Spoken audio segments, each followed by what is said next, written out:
فاذكروني أذكركم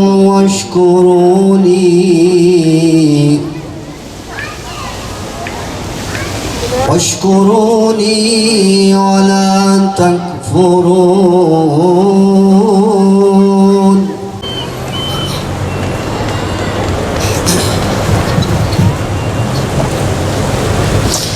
ولا تقولوا لمن يقتل في سبيل الله أموات.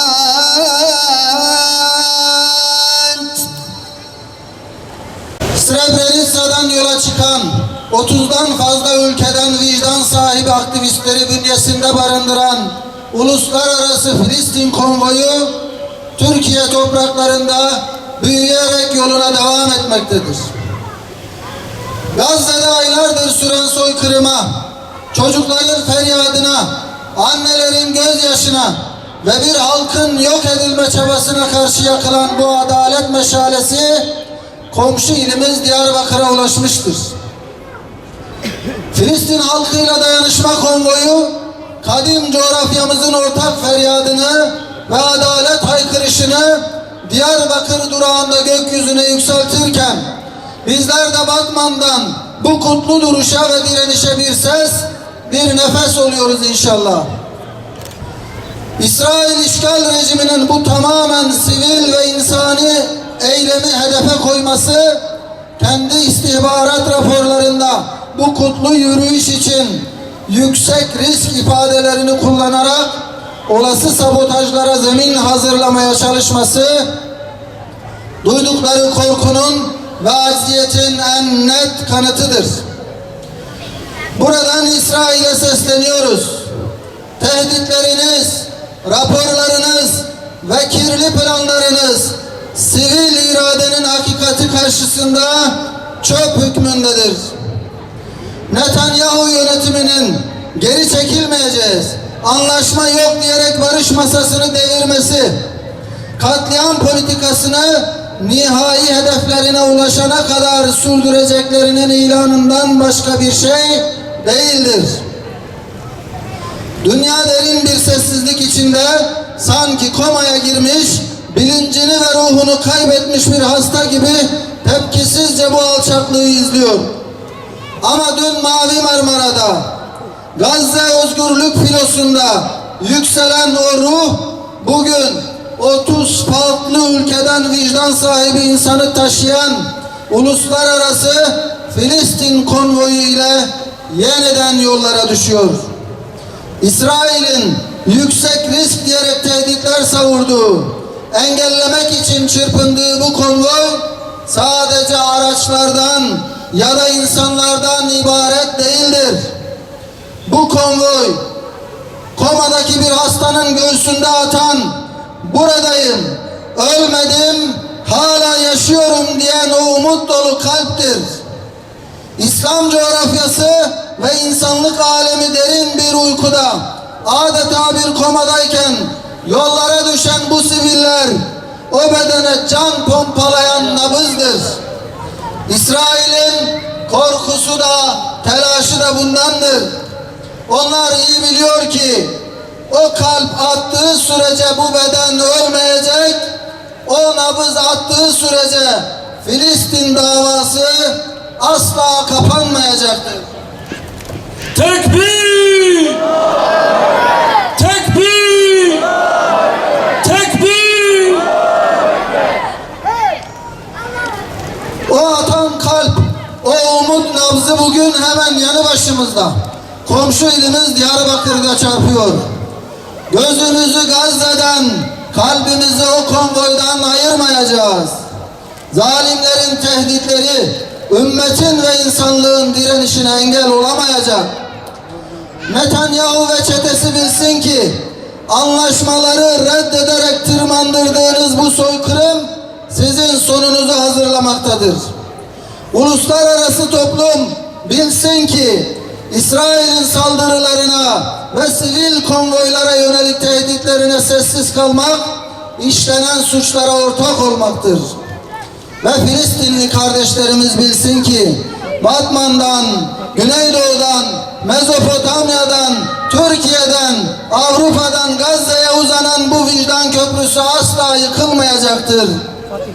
Gazze'deki masum kardeşlerimize, evlatsız kalan analara, babasız kalan yetimlere buradan söz veriyoruz.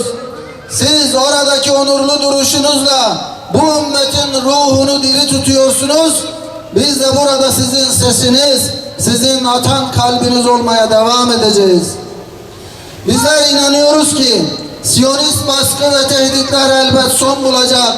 İşgalciler kaybedecek, direnen ve geri adım atmayan Filistin halkı kazanacaktır.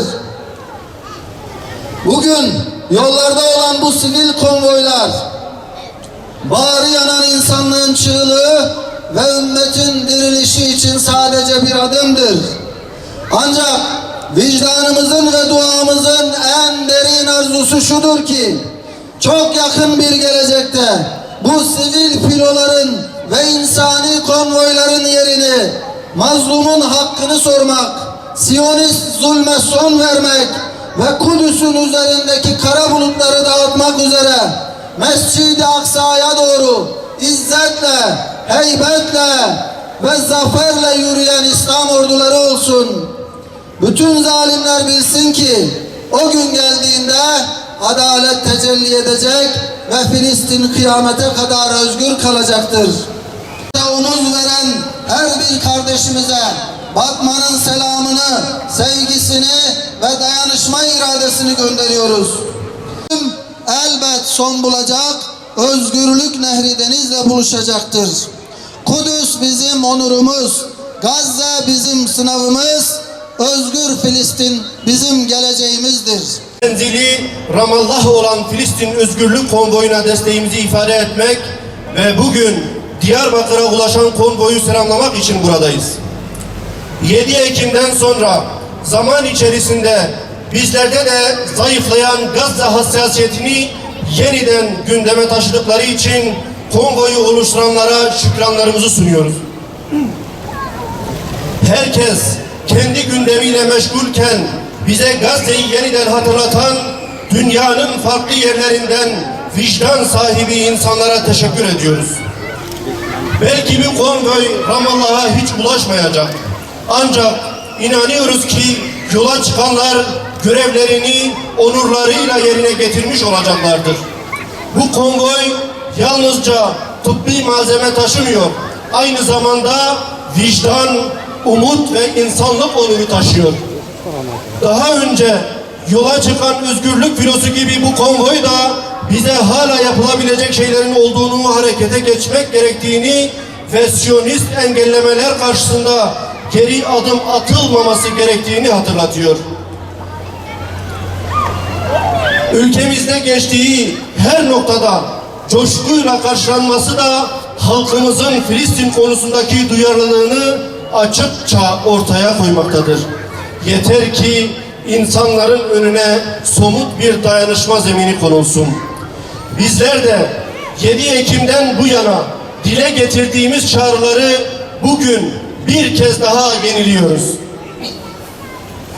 Gazze'de soykırım ve katliam devam ediyor. Kadınlar ve çocukların ardından artık doğmamış bebekler de katlediliyor. Enkaz altında hala şehitler çıkarılıyor. Doktor Hüsam Ebu Safiye hala tutuklu bulunuyor. Hanigeler, Sinvarlar hala bizden haber bekliyor. Ebu Übeyde hala yüzünü örtüyor ve hasımlarına öfkeyle bakıyor.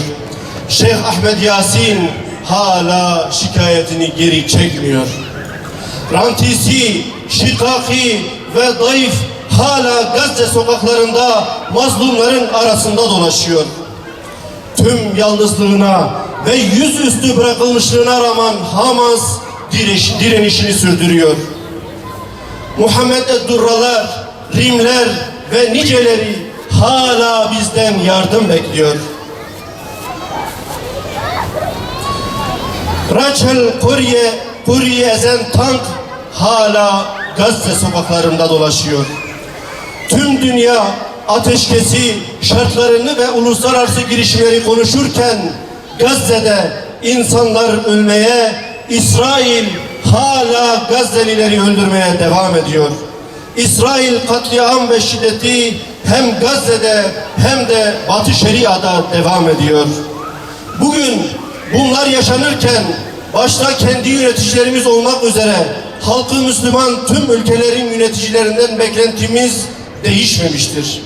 Bizler İsrail'le hiç durmadan sürdürülen ticaretin ve enerji akışının sona erdirilmesini, diplomatik ilişkilerin soykırımın sona erene kadar askıya alınmasını, İsrail ordusunda görev yapmakta olan vatandaşlarımızın yargılanması hakkında hukuki süreçlerin işletilmesini, katil Netanyahu hakkında sembolik de olsa yakalama kararı çıkaran ülkelere ülkemizin de katılmasını talep ediyoruz.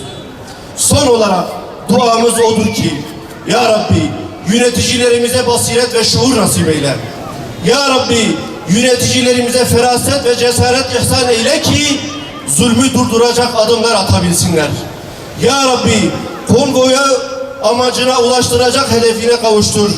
Ya Rabbi Kongo'yu Gazze'ye destek için bütün ülkeleri harekete geçirecek vesile eyle. Allah yollarını açık, kalplerini kavi ve kalplerini korkusuz eylesin. Kardeşlerim, unutmayalım, unutturmayalım. Çünkü unutulan acılar tekrar eder.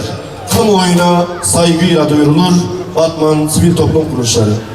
اللهم انصر الإسلام وأعز المسلمين اللهم انصر إخواننا المستضعفين في مشارق الأرض ومغاربها اللهم انصرهم نصرا عزيزا معزرا اللهم انصر إخواننا يا ربنا في غزة وفلسطين اللهم انصر إخواننا يا ربنا في غزة وفلسطين اللهم انصرهم يا رب العالمين اللهم انصرهم يا رب العالمين اللهم إنهم لا يعجزونك وأنت القادر على إهلاكهم والانتقام منهم يا رب العالمين اللهم عليك بأمريكا ودول الكفر والطغيان اللهم عليك بالظالمين وأخرجنا وإخواننا من بينهم سالمين اللهم